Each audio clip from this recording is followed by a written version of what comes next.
This episode is brought to you by my Fertility Awareness Mastery online self-study program. Learn fertility awareness from the comfort of your own home at your own pace for a fraction of the cost. Head over to fertilityfriday.com/mastery for details.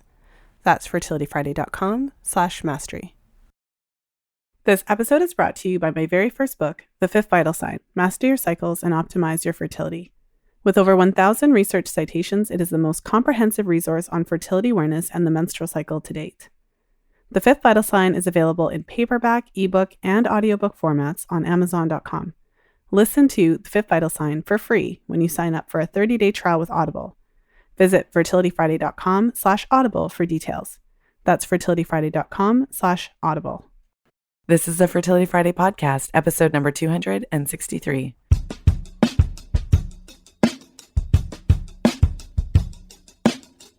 Welcome to the 263rd episode of the Fertility Friday podcast. Thank you for joining me today. I'm Lisa from fertilityfriday.com, and this is your source for information about the fertility awareness method and all things fertility.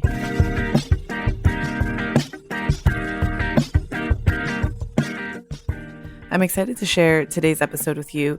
Today's episode is all about surrogacy and egg donation, and my guest specializes in that field, and it's just a really informative episode. If you've ever had questions about surrogacy or egg donation, and if you've ever thought about actually being a surrogate or donating eggs, or being on the recipient of it, but either way, because my guest Eloise founded a fertility clinic that basically supports couples in these endeavors, you really get a sense of the experience of the person who is either donating the eggs or being the surrogate, as well as the experience of the couple who is the recipient of it. So it's a really great episode. And we also touch on the complexities of fertility challenges for women of color. We jump into our episode talking about that because there's a lot of myths around fertility and, infertility, and not necessarily a lot of focused discussion on the particular challenges that women of color face when it comes to fertility challenges. So really excited to share today's episode with you with Eloise. If you haven't had a chance to grab your copy of The Fifth Vital Sign, it is now available in audiobook format, which is super exciting. And so if you like listening to audiobooks, which you probably do if you're into podcasts, and you've never actually got a subscription with Audible, if you've kind of been thinking about it, you can actually listen to the full audiobook of The Fifth Vital Sign for free with your trial of Audible. And so if you head over to fertilityfriday.com/audible, you can listen to the episode for free with your free trial. So again, that's fertilityfriday.com/audible. Now let's jump into today's episode, all about surrogacy and egg donation.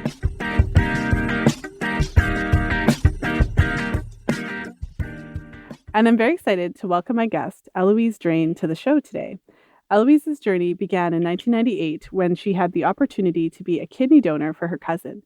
The experience became the catalyst for dedicating her life to serving others and empowering others to serve. And she went on to be an egg donor 6 times, which we're going to have to jump into a little bit more, and surrogate 3 times. Wow.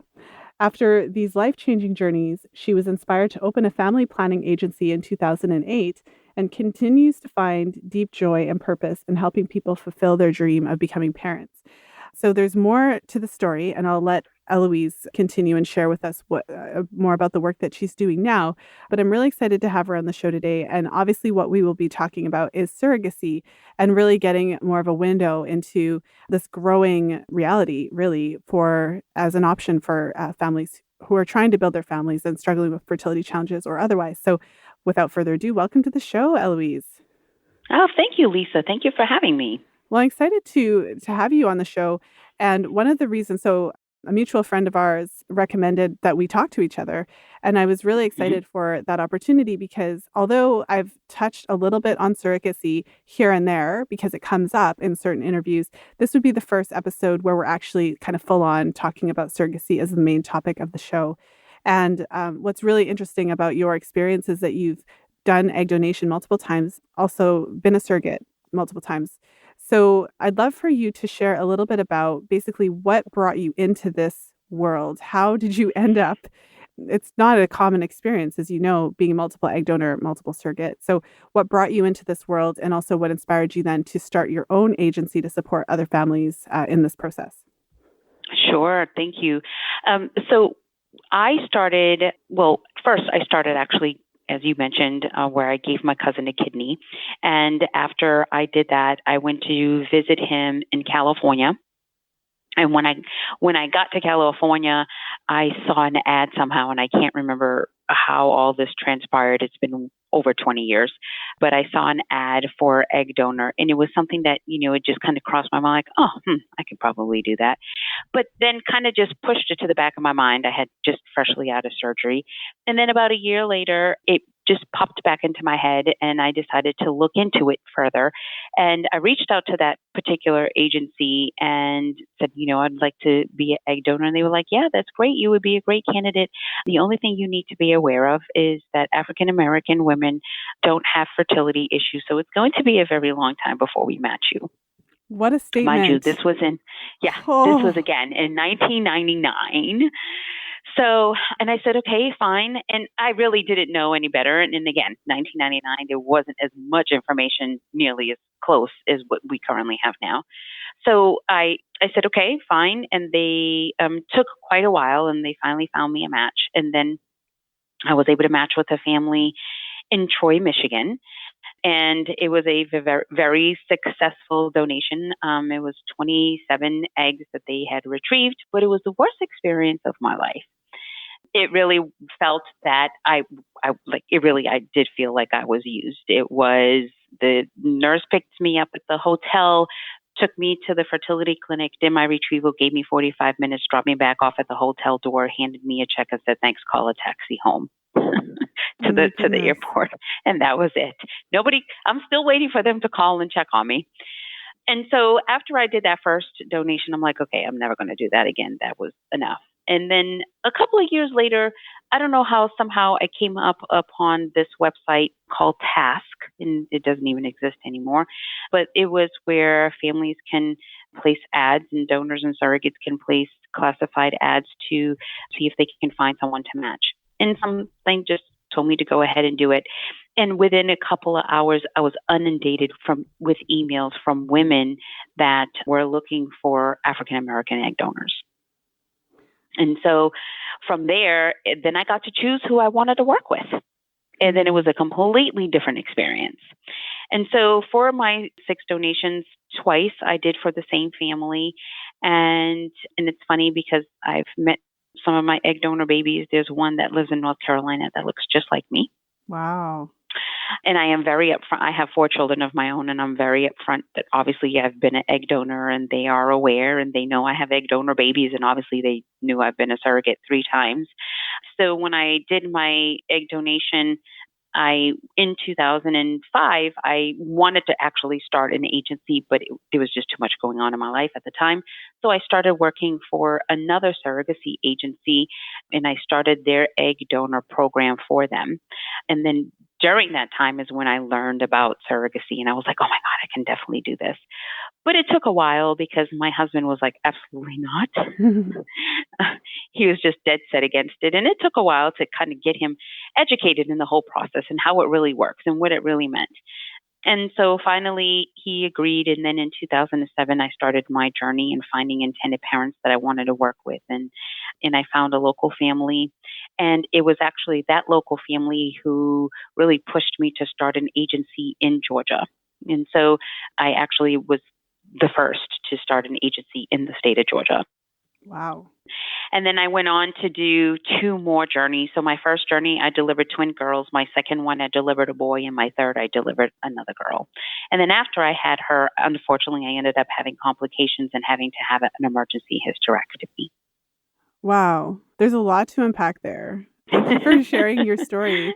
I literally have like 1,000 questions like detailed in my mind that I want to talk to you about. So, but no, thank you for sharing your story. This is really, really fascinating to me, and I'm sure for the listeners as well. I suppose the first thing to start, so we're both women of color, and like the first thing you said, I'm still there, that the doctor said, like, well, women of color don't have fertility issues. Like, there's so much racialized garbage in that statement that I can't even Yes. express it to you. Yes. But I feel like we need to start there because that is a myth, and It is. often as women of color, there's not, just in general, there's not a whole lot of representation of the specific challenges that women of color might face with respect to fertility. Mm-hmm. And I think we might even be at the stage where we're talking a lot about fertility challenges and infertility, but it's often presented as like a white woman's issue. Correct. Why is that? And your experience of being in that world, how do you feel about that? I'm sure you've had a lot of these types of conversations given the work that you're doing. So help us understand why there would be this idea that Black women don't have fertility issues. Well, I think it goes really back to just thinking about, way back where we were talking about slavery days, and women were wet nurses. Yes. I wonder if people know that. Do people know that? I don't know. I really don't know. Black women used to fully nourish the babies of their slave owners. Right.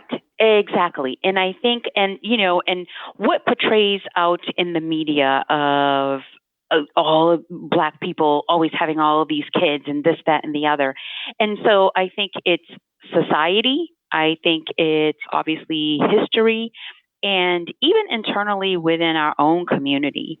It's very difficult to really get people, especially the older generation, to understand that there really is something called infertility, that Black women also deal with infertility, that we as a society also need to help each other, just like other communities get help. So the Jewish community actually has just huge scholarships and grants and all this kind of stuff for the Jewish community. And there's other communities that have other stuff. But unfortunately, I would say in the women of color, or just not even women, but just within a colored society, right? We have this issue that, number one, you don't want anybody to know that you're having infertility because that is taboo. I don't want anybody to know that I can't have kids, or that you need to utilize an egg donor. Oh my God, that's even worse. Mm-hmm. And then let's not even remotely talk about a surrogate. And that goes both ways. It goes for women who need surrogates as well as women who would like to be surrogates. Mm-hmm. The majority of our surrogates that we receive, I would say 95% are Caucasian women. Maybe 5% are women of color. Yeah, why do you think that is? Again, I think it goes back to society. I think it goes back to people not really being educated. And, and for a lot of people too, the whole thing about being surrogates and the what society portrays as a surrogate, and you're making all of this money. Quite frankly, surrogates, it's actually better for you and more economical for you to actually go and work at McDonald's than to be a surrogate. You would actually make more money. Mm-hmm. Well, there's a broader challenge with how our society views women's, I don't want to say women's work, but I would say, Laura Owen, I believe the term she uses is reproductive labor. We just really don't value that at all. And so in the States, at least a surrogate can be paid. In Canada, you cannot be paid. Like it's against the law. Correct. Yes, that definitely is the case. And I know that, there's been people have gone back and forth with Canadian legislation. But that's a problem that you can't be paid. Because we're basically saying, you can use your body to make another human being, which is magical. Let's be frank. And we're going to devalue it so deeply that we're going to make it illegal for you to be compensated for that, as if it's nothing of you to just devote your body for that purpose. Well, now in Canada, though, they don't get paid, quote unquote, as similar like surrogates here, where we consider like a base compensation, but they do get reimbursed. And the compensation, you would be amazed how in some places it's very comparable to what surrogates receive here in the States. Interesting. That's very interesting that you say that.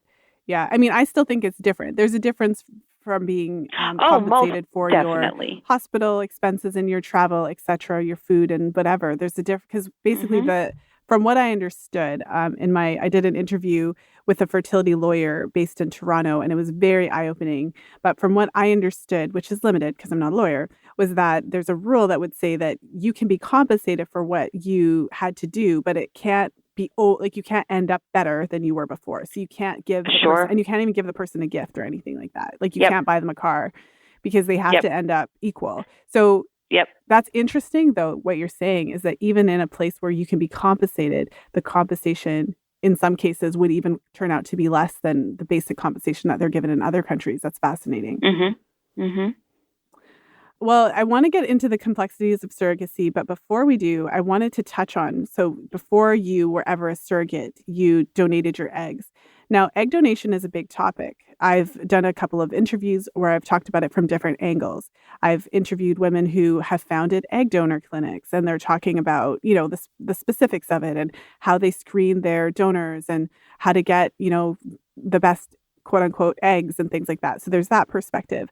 I did an interview with Valerie Landis, and she talked about for young women freezing their eggs. So they're not donating them, but they're actually going through the same procedure that you would if you were a donor and freezing your eggs for your own future use. So, but the thing about it is that what you said was that, the first time you donated an egg, you said that it was like the worst experience of your life.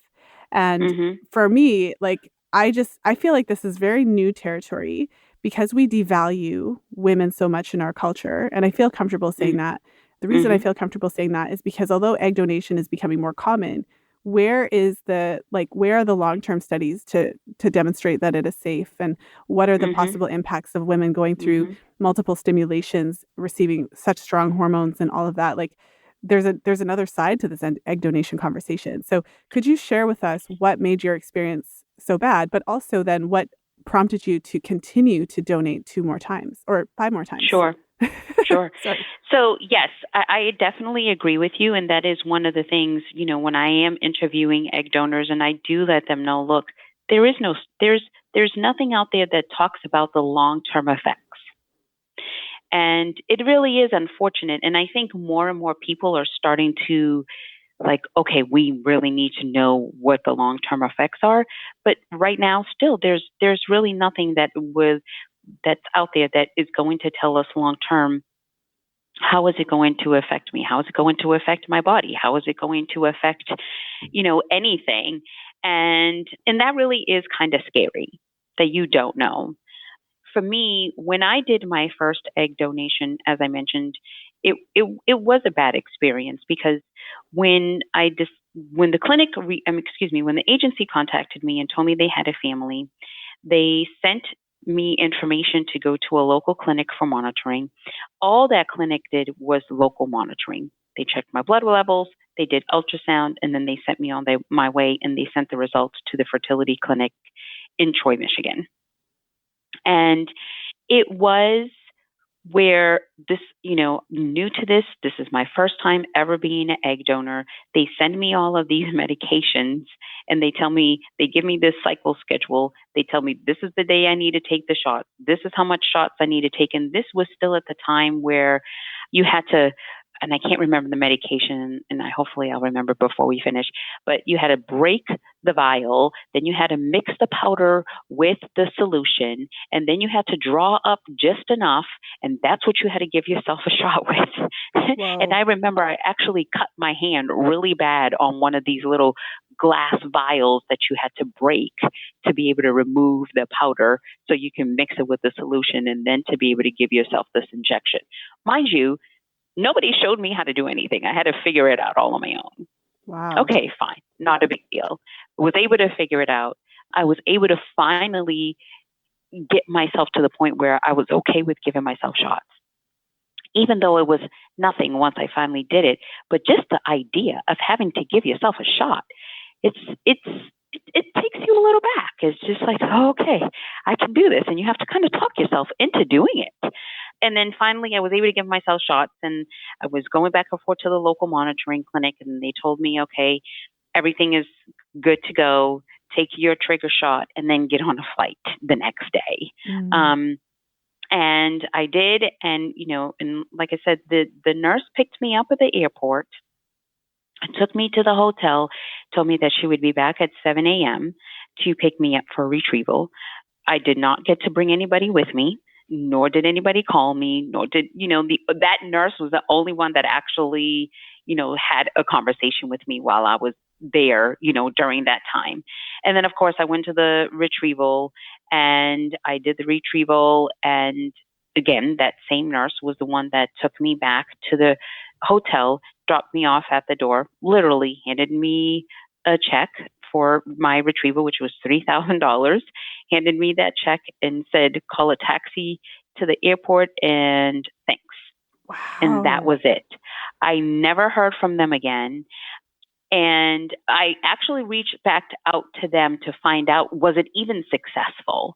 And all they can tell me was, well, we can tell you retrieved 27 eggs, and we can tell you that the intended parents were satisfied. That was the response I got. That was it. Oh my goodness. I'm like, okay. Well, all of that, and that's all I get. And then you can't even follow up to see. And then obviously having 27 eggs, it was where obviously I produced a lot. So I was bloated and I was uncomfortable, and, and I don't do well with anesthesia, regardless of what it is, whether it's mild or whatever. And so I was sick at the hotel, and I was by myself, like nobody there. That just sounds terrible. And it doesn't, one of the things, like I've never, I haven't spent a lot of time as of yet diving into egg donation, but it was brought to my attention. I believe there was a documentary that came out sometime in the recent couple of years, and basically women talking about this side, like the physical side effects as well, but the emotional impact of, donating eggs and not necessarily thinking through, like, well, you don't in your case, you don't know if there are like little children out there that look like you, you don't even have any type of emotional closure or anything like that. And just more so, like, we are not really thinking through the effects. We don't really care about the women who are giving the eggs because it's all about the infertile families. Well, I disagree with that. I think it really depends on whom they're working with, because I think that there's a lot of agencies and a lot of fertility clinics that are starting to really be concerned about the donor and the donor's experience and how the donor is feeling, and obviously in ensuring that the donor is going to be okay. I mean, we do surrogacy and egg donation through our program. And when donors come through, when they fill out an application, we're actually doing an interview with them before we go any further. And we're going into detail about, this is what you can expect. This is what's going to happen. And then we talk about the risks. We talk about hyperstimulation. We talk about what is a severe hyperstimulation. I mean, to the point where we talk about it could potentially even be death. So my thing is that you need to be very well informed. And then we also talk about, well, okay, yes, you're giving an egg and it's not a big deal right now, but this egg could now become a child. What is your thoughts about that? What is your thoughts that if you walk down the street and you see someone that looked potentially like you or exactly like you, how are you going to react? And then I think I can give them this perspective because I walked those shoes. Yes. And for me, for instance, and as I mentioned, I have one of my egg donor babies in North Carolina that looks just like me, and her mother and I are still friends. She, as a matter of fact, just sent me an email the other day about their daughter and what was happening, and she won this national award, and it was great. And so we still talk, and I still see her. But the weird thing is, and I know that she's my egg donor baby, I know she has my DNA, but I definitely look at her differently than I do my own children. There is no connection for me. Well, because you knew going into it, and you didn't raise her. Correct. And I think a lot of things, especially when you're dealing with infertility, it's nature versus nurture. Yes. Well, I appreciate you sharing that perspective, because it really fleshes out some of these comments and criticisms. And I suppose what I'm hearing is that, well, and you correct me if I'm wrong, but I feel like what I'm hearing is that because you did go through, like you did have an experience where you didn't feel very good about it, but then you did have other experiences to follow up that were more positive, where you felt more connected to the process and even to the individuals who were involved. And that kind of factored into the way that you designed your own agency, because you, having walked those shoes, you know that you're a person, and you know that, right? Like egg donors are people. We need to treat them like people. We need to involve them in the process. Like, what a concept, right? Yes. So every woman doesn't have a negative experience, but I'm sure that some women still do have those types of experiences. Of course. For a woman who's listening, who's actually thinking about egg donation and wanting to actually be a donor, or for a woman, or couple who's listening, who's struggling with fertility challenges and is at the point where they're now considering egg donation, what do you want them to know about the process so that, no party goes through this process and ends up coming out of the other side feeling like you did the first time you donated eggs? Do your research. Do your research. Just because there's a clinic that's local to you doesn't necessarily mean that's the best clinic for you. Just like everything, agency, clinic, donor, whatever it is, do your research. And there's plenty of information out there that you can find now. The problem is, though, that unfortunately everybody goes to Google for everything, and Google really doesn't know a whole lot. So you have to also be cautious, but do your research and ask a lot of questions. Even if to you it sounds like it's a stupid question, ask it anyway. Do you think that there's value in trying to, because there's so much privacy, you can't actually like, can you find out what people's experiences have been with a particular clinic? Is there a way to do that? Oh, yes. I definitely think there's a way to do that. I mean, there's different sites, and I don't know if you want me to share some of them now, but there are different sites that you can look up fertility clinics. Now, a lot of it, though, is U.S. based about the fertility clinics, not necessarily in Canada. So I don't know, but you may want to check anyway. So SART, SART.org, as well as the CDC, and another website called Fertility IQ that actually provides information specifically about these fertility clinics. There's that, information about the doctors, information about the practice. Like, do your research. And people also need to know there's a difference between an agency egg donor and a frozen egg bank. So the majority of the fertility clinics have frozen egg banks, meaning they've already found the donors, they've already retrieved their eggs, and they're literally frozen until somebody comes along and purchases lots of those eggs, which is normally about 6, to hopefully produce maybe 1 or 2 embryos. With an agency egg donor, they're fresh donors, and you're going in, you're actually selecting that donor who all of the eggs that donor is going to produce is going to be provided to only that one particular intended parent.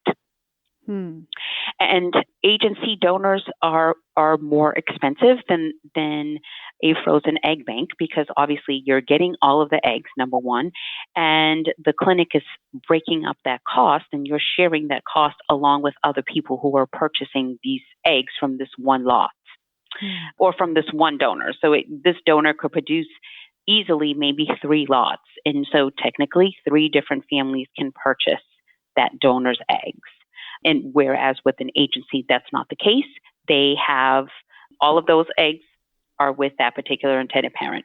Now, the difference too also is that when a parent goes through an agency, you actually have a contract between you and that donor. It could be anonymous, it could be semi-anonymous, or it could be completely opened.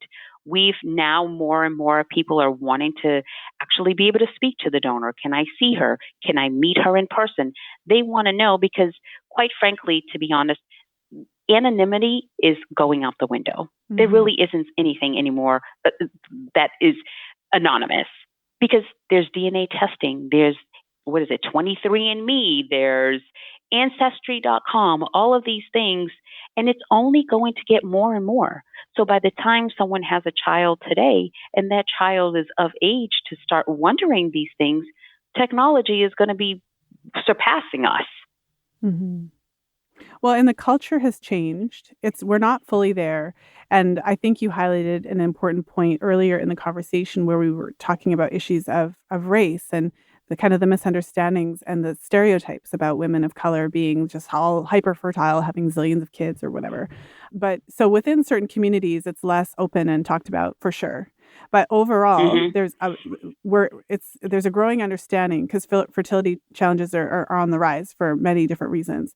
And there was a time when people they would, and it's still to this day, because everyone is on their own spectrum. But I think it was more common in the past for people to really try to hide it, like not even tell the kid, And I feel like we're just at a different period of time where we're still there. There's still couples that will absolutely kind of not let on, but we're at a different time now where there's potentially less shame and stigma around having issues conceiving because we're starting to recognize like it's a medical problem, and also being more open with our family, with our children themselves. And I feel like also there was a fear, like if you involve that person, they're going to want to take the baby from me or whatever. But like we're past that. Like we have lots of strong legal situations in place. Like there's no confusion around whose baby it is and any of that kind of stuff. So perhaps for those reasons, it's becoming more open as well. Yes, absolutely. I agree. And it really needs to start being a conversation that we start talking about and start seriously coming up with what can we do? What are the options? And not just wait until things come up to us that it's so bad and then you don't know how to handle the situation. So start planning. Absolutely. And working with agencies, like working with lawyers. This reminds me of the conversation that I had with the fertility lawyer, as I was talking about, because she was talking about like when you're dealing with a fertility lawyer in certain cases like this, they've seen it all. And so their job is to think about all these possible scenarios and put them into the contract so that if anything does arise, like you've already had that conversation ahead of time and you've already come to an agreement. I mean, if you need to make an amendment to the agreement, that's one thing, but ultimately you're hiring the person to help you because they've gone through the process multiple times. So I want to switch gears because I really want to get into the surrogacy aspect of it. Although I could hang out in the egg donation aspect of it all day, but I do want to talk a little bit about both. And so, I mean, surrogacy, the act of carrying a baby that's essentially not yours for someone else, it's this incredible ultimate gift, kind of like this ultimate sacrifice. I have 2 children myself, age 6 and 3, and the thought of going through pregnancy for someone else, I mean, that's an incredible thing to be willing to do to somebody. So I suppose the first question I have for you is, I mean, I think we have a sense of what inspired you to do this, given that this whole journey started with you giving your kidney. But I mean, honestly, that is a huge, huge, like a huge thing that you did. And you didn't do it once, you did it 3 times. So tell us about what inspired you to really do that, to support another couple in building their family. Sure. So I'm a very spiritual person. I don't want to say I'm religious, but I am definitely a very spiritual person. And for me, I feel that where I am is my calling. And also part of my calling is to be a servant. And not in a derogatory word, but to be a servant, to serve others. I think we all have been placed on this earth for a purpose, and everybody has their own particular purpose. And for me, it was to serve families, or it was to just serve. And it just ended up now being that I serve families. But, and again, me being a kidney donor was that catalyst for me. And that's really where that experience and being able to see something that I did that completely changed somebody's, we're not just talking about for 5 minutes or something, completely changed somebody's life. It's a feeling like no other. And so, and I actually thought when I went to go do my first egg donation that I was going to have a similar feeling like I did when I gave my cousin a kidney. And that wasn't the case. And so the second time around, a couple of years later, when I met this second family, And we actually got to know each other. And, when I got to see everything in working with them directly, it really gave me a different perspective of what people go through when they're going through infertility. Hmm. And so on the surrogacy side, I always had easy pregnancies. I didn't have any complications. And I mean, you blew on me and I was pregnant. And so I was just like, and I enjoy being pregnant. I actually really enjoyed being pregnant. So for me, it was a no brainer. It was, again, like I said, it was my husband that was like, absolutely not. He definitely, obviously he knew about the egg donation side of the world. And so he was kind of like, okay, well, you're going to be having a baby and, and giving them to these people. And I'm like, no, has no genetic relation to me whatsoever, because it's a gestational surrogacy, not a traditional surrogacy. And so once I was able to get him really educated in the process, then I started really kind of figuring out, well, what kind of family do I want to help? And what do I want to do? And unfortunately, for my first family, it was successful. We had twins, but I ended up actually having to sue that family because they didn't end up paying the medical bills. Oh, wow. So I ended up suing them, and I really did think that, again, that I was going to be done. And then a friend of mine introduced me to her friend, and we started talking, and then it was just certain things happened, and it was just like, okay, I'm going to go ahead and carry on for them too. And then a similar place with my third family. So, for me, again, it all goes back to just my calling and feeling that this is something that I was supposed to do. And then, of course, God made sure that I ended that when I had this hysterectomy. But, it lined up, and what happened was exactly what was supposed to happen. Mm-hmm. I think it's just really interesting. I feel like that's a trait that I admire, because it is a huge thing to give of yourself in that way. And maybe share with us how, so tell us a little bit about how surrogacy works. I mean, so essentially you did this because you felt compelled to. It doesn't sound like anyone seeked you out. I was like, hey, can you do this for me? You really sought Correct. it out in your side. So tell us how this works, like from the perspective of if someone wants to be a surrogate, and also from the perspective of if a couple needs a surrogate or wants a surrogate. Sure. So on the side of someone who wants to become a surrogate, a lot of women, they know someone that have gone through infertility, or they may have had an issue themselves that didn't prevent them from carrying a pregnancy, but they may have needed help, and so they want to give back. So there's just a number of reasons. It really needs to be, though, that somebody really wants to do this because they really want to help somebody. Yes, they may or may not get compensated, and if they get compensated, it's a benefit, but it should not be the motivating factor. And when somebody wants to go through a surrogacy, there's a lot of things that they have to go through. There's psychological screening, there's home assessments, there's background checks, there's a lot of screening, there's a lot of things that they need to do in order to even see if they qualify before they can say, yes, I want to be a surrogate. Mm-hmm. So just because somebody has carried a pregnancy before doesn't automatically qualify them to be a surrogate.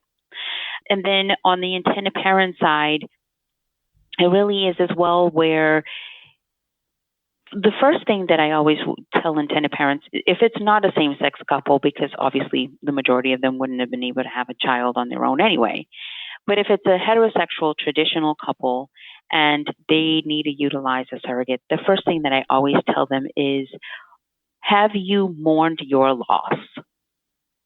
And they look at me like I'm crazy. And what I mean by that is, you have to mourn the loss of being able to carry your own child, because if you don't, when you go through the surrogacy pregnancy and you see another woman carrying your child, you're going to build up resentment. Mm-hmm. And you don't want to do that. So you have to go through these emotions, and you have to go through this process, literally like a death process, and going through all of the emotions that you have to be able to finally put it to rest. And then to be able to say, okay, I'm ready to have a surrogate, and I'm ready to have a relationship with this woman who's carrying my child, and it should not be a business transaction. This woman is carrying your child. We're not talking about a car and an assembly line. And so not to say that you have to continue on having a relationship after the fact, but during that pregnancy, you absolutely want to have a relationship with that woman because you need to know who's carrying your child. Mm-hmm. Well, it's what you said. It's not a transaction. Like we're not going to like Chuck E. Cheese and like, I just have. Exactly. That's a bad example, but it's just because my kids continue to get invited to those parties. But it's not like you are exchanging something of no value.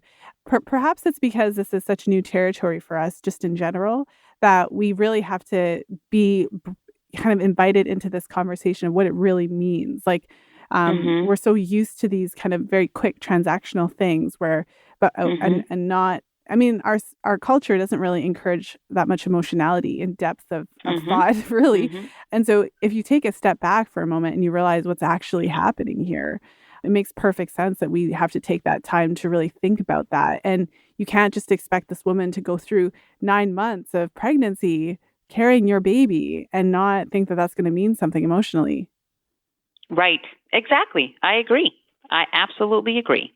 Women's bodies, I feel like I feel the need to say, like, we're not just like, there's this very strange, it kind of connects again. I keep bringing it back to the way that our culture views women's bodies. I had an interview, I think it was my interview with Toni Weschler, where, she was talking about it was either Toni Weschler or Katie Singer. I have to listen to both of those interviews, but it was a different topic. We were talking about hormonal birth control and fertility awareness. And so with hormonal birth control, when a woman goes on the pill, I mean, she's just available. Her body is just available all the time for sex. And no one really has to think about any type of ramifications in terms of pregnancy, right? But when a woman is not on hormonal birth control and we're talking about fertility awareness and identifying the fertile window, et cetera, all of a sudden she's not just this expendable body. Like, we have to recognize that we do have to, like, she's not just available all the time for unprotected sex without consequences. And we have to start to recognize the significance of that. And I feel like this is another example of like, no, she's not a machine and we're not renting her uterus or whatever. Like, she's a person. Exactly. And that is where, so a lot of the clients that come to us, that's the first thing when I have a consult, that's the first thing I say is, if you are not looking for a relationship with this woman, then we are not the agency for you. Because going through, and I did 3 journeys, but my first time with my first couple, it took 3 tries. The second time, it also took 3 tries. And then the last time, it was successful on the first try. And so we're not just talking about this one and done. When someone becomes a surrogate, she literally is putting her life on hold for the next 15 to sometimes 2 years to go through this entire process. It's very intrusive, and obviously you're pumping your body with all of these hormones, but likewise, obviously the intended mothers, most likely, especially if they're using their own genetic material, they're pumping themselves with these hormones to produce these eggs and so on. And so it's on both sides. And what everybody needs to realize is we all have one commonality, in that we're trying to bring this human being into the world. How important is this human being that we're all collectively together working towards to bring into this world? And every piece of the puzzle is an important piece of the puzzle. And you really need all of it for it to finally come together and fit perfectly to create this perfect human being. Well, and talk us through, so you mentioned the hormones and, both parties are going through. So talk us through the kind of literal logistics of surrogacy. I know to some extent, because I had a friend who went through, I suppose it would be how you would call it, an agency donation scenario. So a friend of mine went through the process. She was with one particular family and they did like a live transfer. And so there was that aspect of having to take hormones and come off of hormones to try to quote unquote sync their cycles and the whole situation. So maybe take us through what that looks like for in the case of surrogacy. What does it look like in terms of the logistical application of this? How do we get the baby in there? Yeah, sure. Basically, right? Let's cut to the chase. How do we get the baby in there? Right. So the surrogate has to go through, again, a process of screening. And then once she's done with screening, then we have to go through legal contracts. And then once the legal contracts are done, then that is when the clinic will give her cycle schedule. And that cycle schedule will tell her when she needs to take medication, how much medication she needs to take, and when she needs to go to the doctors. And she's taking medications. So where the intended mother, for instance, took medication to help produce the eggs so that they can retrieve them or fertilize them and transfer them, the surrogate is taking medication to increase her uterine lining and to prep her uterus to be able to accept this embryo. And actually, the hardest part of an embryo transfer is everything leading up to that embryo transfer. Embryo transfers are actually easy. And it's not painful. The worst part is you need to have a full bladder. But the medications, there's obviously different protocols, and different clinics utilize different protocols, and everybody does something different. But for the most part, they normally have her start Lupron, and then they'll put her on some kind of estrogen, and then progesterone, and then the transfer. And then hopefully around 10 weeks gestation, when she is they've confirmed there's heartbeat, she gets off medication, she's released to her obstetrician just like any other pregnancy. Well, and I know that, so there's at least going to be one listener who's thinking this, because my podcast is all about fertility awareness and understanding the female cycle. So I have to ask this question. For the woman who is the surrogate, I mean, the way that our medical system is, automatically we are providing medication and drugs to prep the uterus, as you said, and whatever. And then there's always a part of me that's like, but if she's cycling normally and she knows when she's ovulating and blah, blah, blah, why are we giving medication? But is it just to make sure that it's in sync with what's happening? Yes, and because the clinic also needs to really control a lot of that. And so that's why they utilize the whole Lupron and so forth and so on to be able to manipulate that time frame. Mm-hmm. Okay, yes, because I know at least one, if not like 1,700 listeners are going to be wondering that. So I wanted to ask that. And so, I mean, it sounds like the process then for the like, maybe talk us through just in general. So we sync everything, we take the medication, we do the transfer, which you said is basically the easiest part. Obviously, there's going to be that 2-week wait where we have to kind of, and also, here's a question that just occurred to me. So just tell me if it's a silly question, but I'm asking it. So how does it work with a woman's cycle? Because let's just say, for example, like I know my cycle. So if I wanted to be a surrogate, like I'm ovulating regularly, like am I being put on birth control to stop that and then coming off birth control and then given these hormones to prep like, is that how it works? Because so normally, that you don't ovulate? Yes. Okay. A lot of them, again, it really depends on the clinic, and every clinic does something differently. But often, yes, she is put on birth control pills. And then once she has passed all of her screening, then she'll come off the birth control pills. Sometimes they'll do Lupron, and sometimes if she's on the birth control pills, they won't introduce Lupron at all. Okay. And they'll just have her go into the estrogen once she, gets her cycle. And so it varies so much from clinic to clinic and person to person too. So, and in some instances, we've actually had a handful of surrogates that have done natural cycles. We had one surrogate one time that just did a natural cycle more so because her body just produced just way too much progesterone. And so adding in more actually was hurting her. And so they stopped adding in additional progesterone and let her body just, do it on naturally. And she got pregnant, no problem, and ended up having a little boy. Mm-hmm. Well, because that's what I'm always wondering, right? Because the medical, it's a whole different conversation, of course, but because we're talking about it, may as well ask. But it's like the whole medical assumption is always, especially around issues of fertility, that the woman's body basically is, not capable of doing this. So we got to add in all these extra hormones and things to make it happen. So that's interesting that you did have, a situation where you did do a natural cycle without additional hormones, and she did get pregnant just based on her own body's cycles. Mm-hmm. Mm-hmm. Yes. And unfortunately, though, that's not very common. Of course. Yeah. I wouldn't expect it to be, but I'm glad that we went here because, of course, this is exactly the type of questions and things that my audience would be thinking. Sure. So I have another question along these lines because you've been a surrogate, several times.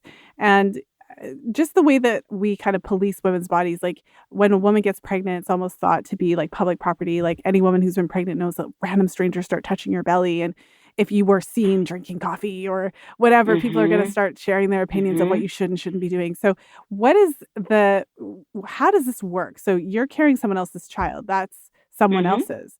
Are they allowed to tell you what you can eat and do? And like, are there rules around that? Like, do they want to have a say in like what your diet is going to be like and all of that kind of stuff? Sure. Of course. I mean, there's many of people that say, well, I don't want to work with a surrogate that's not going to eat organic or, whatever. The majority of the intended parents, they also look at her like, look, this woman has had children before. She's gone through the pregnancy before. She understands what the process is. She understands the requirements. She knows what she's going to go through. So let's probably just allow her to be the person that, we kind of look to because it's her body at the end of the day. And that's just the thing. It is her body. Yes, the intended parents can say, well, I would prefer that you eat organic. I mean, there's just certain things that are common sense. No, you can't drink alcohol. No, you can't do drugs. No, you can't use nicotine. No, you can't go bungee jumping. I mean, there's common sense things. Well, I can't go bungee jumping. I'm so disappointed. Yeah, exactly. So you just have to kind of put all of that out there. And then that is what that legal contract is for. And it's very detailed and it protects both sides. But at the end of the day, it is still that woman's body. And you still do have to ask her permission to touch her body. I mean, for me, for instance, with all three of my intended parents, I pretty much gave them like, look, I'm not the kind of person like, I'm not really a touchy-feely type of person. But when we are together and, and if I purposely would say, hey, do you want to feel my belly? Hey, do you want to touch my belly? Hey, the baby is moving. Do you want to feel it? Because I wanted to give them that opportunity to be able to feel their child. And so, and when we're also talking to our surrogates, no, we're not saying, well, you need to allow your intended parents to touch your body, but we're trying to tell them like, hey, it would be nice for you to offer. Well, and so that takes away the awkwardness of it. Yes. By you inviting that when you are ready and when you are comfortable, you're taking away, because, anybody who is just a normal human being that's looking at you as a human being is going to feel a little bit weird about asking, because it is your body, but it's my child in there. So it's kind of, this is territory that is relatively new. I feel like, of course, it's going to be awkward and strange because this is not your typical experience. I've watched a lot of movies about romance and love and babies, and most of them don't involve the awkward conversation of asking the surrogate if I can touch your belly. We have no experience with this. Well, that's really interesting. And I suppose, so for the listeners who then find themselves struggling with fertility challenges and are in that space where, I know people personally who have had, really, it was only through the surrogate that they were able to conceive for a variety of different reasons. And so for someone who's looking at this, it becomes a complicated conversation. So maybe tell us a little bit about the complexities. So for example, you're in the United States, I'm in Canada. If I want to find a surrogate, it's going to cost a little bit different. Like the cost is going to be a little bit different if I find a surrogate, who resides in Canada or the United States. A lot of people now are traveling halfway around the world, going to different countries because it's more cost effective. So share with us a little bit about the complexities around finding a surrogate and also the price, like the cost the realities, I suppose, of just the cost of doing something like this. Sure. So in the U.S., the cost for surrogacy now is probably, and this is for a singleton pregnancy first try, hopefully you're successful, but you're looking at about probably $100,000 to $125,000 now. Oh my gosh.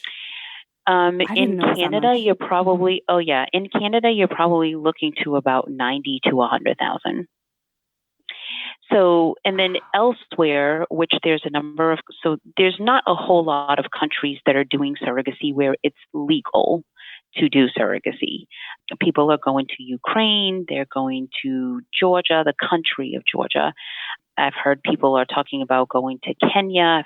I've heard people talking about going to Laos.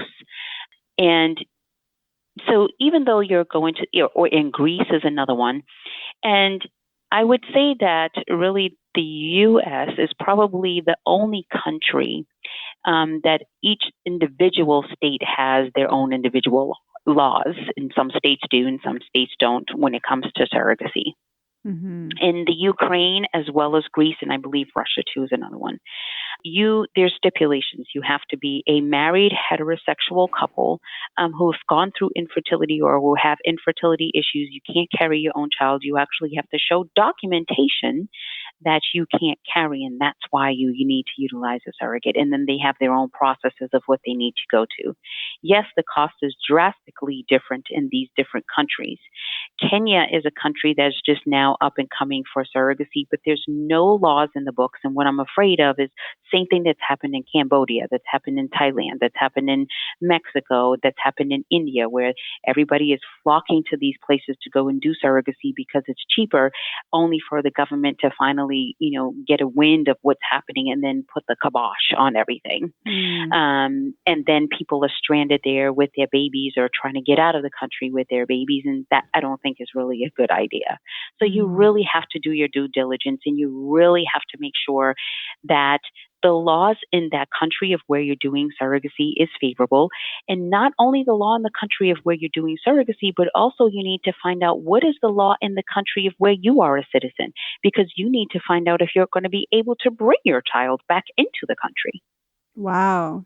Well, I'm so glad that you said that because, I mean, yeah, there's always legal issues. The situation that you just described is quite terrifying because if you've gone through the trouble of, first of all, trying to conceive all this time and it didn't work, you finally find a solution. You finally find a surrogate. You go through the trouble of actually, providing the embryos, and it takes. The woman goes through the entire pregnancy and she delivers a baby only to find that you can't leave the country. I mean, I just can't even imagine what you would be going through emotionally in that type of situation. So it's really complex, this whole challenge. What would you do? Like, would you bring the woman, would you fly the pregnant woman to your country so that she could deliver there? Like, what would you do? No, that's not even probably a possibility. So, just so people know, when someone's talking about international surrogacy, what it really means is you, the intended parent, or you're the one that's going international. It's not the surrogate that's leaving her country to go and deliver to a different country, because now we're talking about a whole new animal of visas and being able, can this person even come into the country? That's a whole other conversation that will literally probably take us about a couple of hours. Yes. So we're talking about the intended parents that are going into these countries to work with the surrogate in that country. So for instance, someone in Canada that's coming to the U.S. to work with the surrogate in U.S., or somebody from the U.S. that's going to Ukraine to work with the surrogate that's in Ukraine. The baby is going to be delivered in Ukraine. Then you need to know what your U.S. laws are or your Canadian laws are to be able to bring the child back into your country. As a matter of fact, there is a case that recently, within the last couple of months, of a gentleman as a single man who was Canadian, who had twins I want to say he had twins in Ukraine, but I can't remember where exactly it was. And he wasn't allowed to bring his newborn twins into the country, not because there was an issue with Canada, but because of his legal status and his citizenship status. Wow. So you want to do your due diligence way before you consider any country, if it's not your home country. Before you do anything outside of your home country, you want to look at everything, and you want to be able to speak to attorneys. You want to be able to speak to the agencies. You want to be able to speak to the clinics. Don't just say, okay, well, I'll just, I'm interested in doing surrogacy in Ukraine, and I found an agency in the Ukraine, and they said that they can take care of everything, and that's that. No, you're going to call that, okay, yes, agency, that's great, wonderful. Well, I need to speak to an attorney in this country that's going to be able to tell me the laws. I need to speak to the clinic that's going to tell me all of the medical side of things, and then how it all is going to mix in together so that I can make sure that I'm able to bring my child out of the country. And so that I can also make sure that the surrogate that I'm going to be working with is going to be very well taken care of. Mm. I'm so glad that we're having this conversation, because I could completely see like when women are struggling, women and men, when couples are struggling to conceive, and not just women and men in heterosexual relationships, right? I mean, in all different types of relationships, when you're trying to build your family, there's definitely an aspect of, I'm just gonna say it, even if it's not that, but there's an aspect of fear. Is this ever going to happen for me? Mhm. Especially after you've tried everything, an aspect that Mhm. time is running out, like this isn't like, there's definitely like this really heightened emotional space around this issue. And so what, like, this conversation has been really illuminating, because you could really see how people could just based on those emotions, go and make these decisions. It's obviously huge financial strain trying to find ways to Mhm. save a little bit of money in the process, and then ending up in a really negative situation. Lawyers aren't cheap. And so it Mhm. really sounds as though this is more than a decision. Like, there's all of these factors you have to take into consideration: how the surrogate is, that aspect of it, forming a relationship with that person, the legal aspects of figuring out all of that stuff. But if you're doing international, you really have to find somebody who's going to help you understand the laws in both countries, so that you can, like, you don't end up like that whole, I'm still chewing on the stranded in another country with your new baby type of thing. But there's Mhm. just so many different facets to this. It can feel overwhelming. So, it sounds as though we've kind of fleshed out some of the things that we can, like, for couples who are, this is something that they're thinking about and they're trying to figure this out. But as given that you have an agency that Mhm. supports couples to do this, what advice do you have to somebody who's wanting to do this? Like, what are the people that you're going to need on your team in order to Sure. actually get this done? So in surrogacy, whether you do it independently, where you find your own surrogate and you go through that entire process on your own, or you work with an agency such as ourselves, there's number one, you're going to need a fertility clinic, obviously. I say obviously, but unfortunately, sometimes it really isn't obvious. But you definitely need to have a fertility clinic. And well, first you need to determine if you are going to do a traditional surrogacy case or a gestational surrogacy case. And let me just tell you the difference real quick. Traditional surrogate is where the surrogate is using her eggs and then obviously using your sperm or your partner's sperm or donor sperm. And then once that child is born, then the surrogate gives you the child.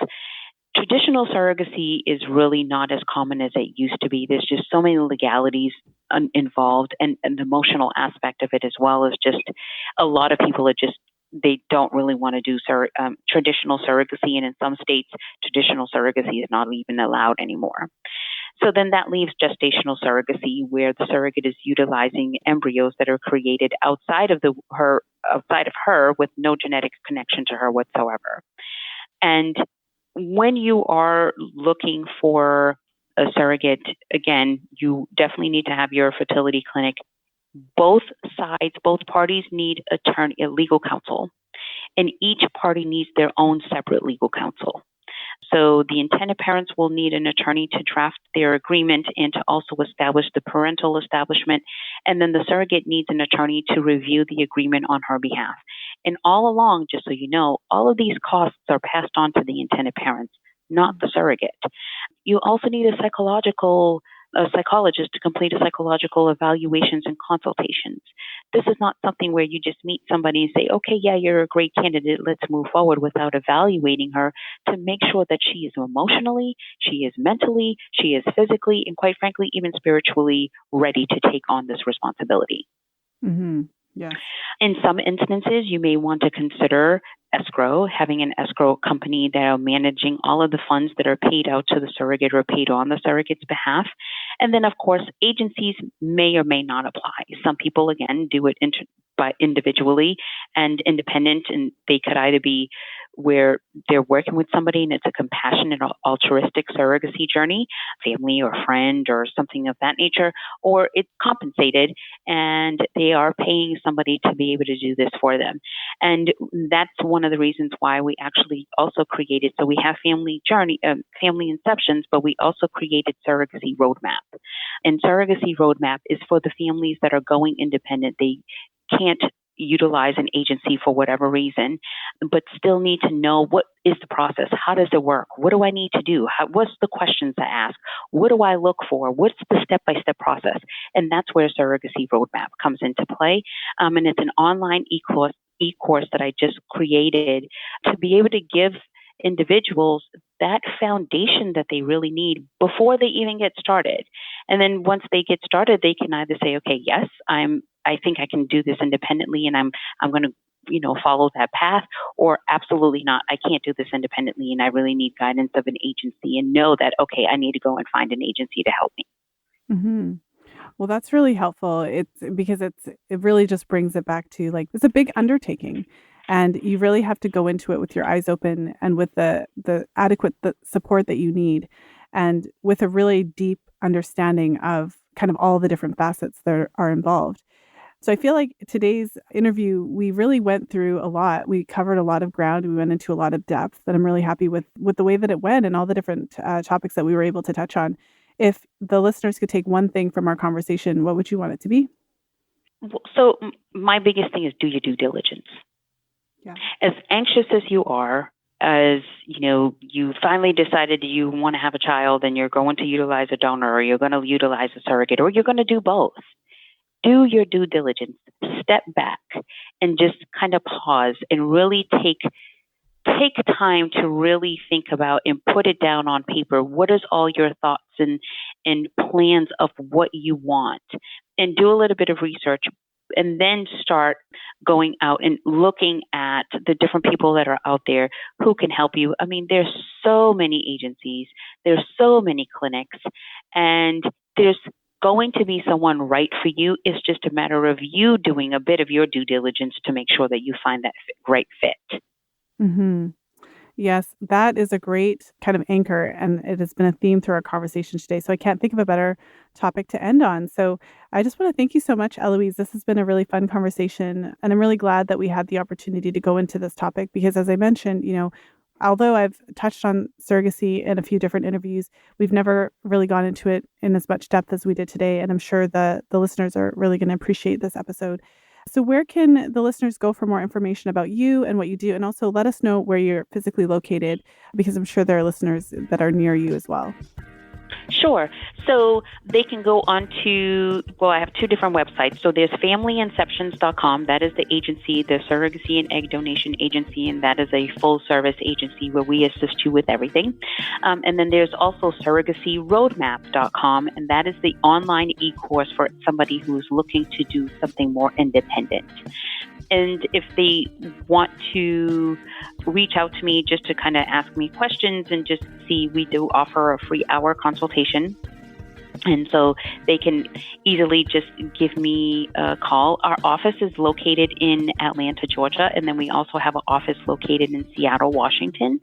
And we do work with families really worldwide. So just because, our office is here, but we work with individuals all over the world. So definitely feel free to give us a call. And again, we do offer a free hour consultation, and just to be able to kind of help sometimes give guidance and direction of what somebody needs to go to, we're more than willing to do that.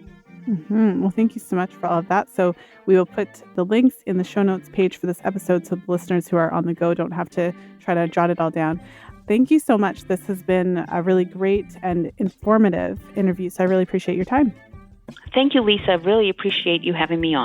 Thank you for listening. If you enjoyed today's show, please share it with a friend. You'll find the show notes page for today's episode over at fertilityfriday.com/263. I hope that you enjoyed today's episode with Eloise. I really enjoyed talking with her. I'm sure you could hear my excitement and just how interested I was in the topic. And just, it was just a really great discussion. I thought it was really interesting just to bring the humanity to the side of egg donation and surrogacy. And it was really enlightening and eye-opening how Eloise spoke about just the process of getting couples on board and really enlightening them. This is a woman. This process could take a little bit of time. This is something that is not necessarily just a one and done. And also just the general shift away from having closed procedures and adoptions, where there was a time when it seems as though there was just a lot of shame around fertility challenges, and people weren't necessarily open or even wanting to share if they struggled to conceive, or if they conceived in a different way, if they had to kind of use interventions, and even the comfort around sharing that information with their children, at some point growing up. So it feels as though as a culture, we've started to make a shift away from the shame and towards just more openness and honesty, and people wanting to kind of get to know each other. And it makes sense. I mean, doing something as intimate as donating eggs, and that being the egg that you'll use to conceive your child, it feels obviously very personal, and it makes complete sense why we're shifting towards couples really wanting to get to know that person and have a sense of that, especially with surrogacy, because that person is going to be carrying your child. So having that relationship piece. So I really, enjoyed this conversation, as I'm sure you could tell, and I hope that you enjoyed it as well. And with that said, I hope that you enjoy the rest of your week or weekend whenever you are listening to this podcast episode. If you have not yet grabbed your copy of The Fifth Vital Sign, it is available in audiobook format now. And again, the link to download your free copy is over at fertilityfriday.com/audible. And also, this episode is really unique. If you know somebody who could really use this information or who's been looking into surrogacy, make sure to share the episode, fertilityfriday.com/263. And I hope that you just, enjoy your weekend. And I really appreciate all of you for listening to the show, tuning in, for supporting the show, spreading the word, sharing it with your friends. I see you on social media, tagging each other and sharing the episodes. And really, that is what has helped this podcast to grow. And it's really exciting, and I'm really thankful for all of you just for being part of the Fertility Friday community. And so with that said, as always, until next time, be well and happy charting.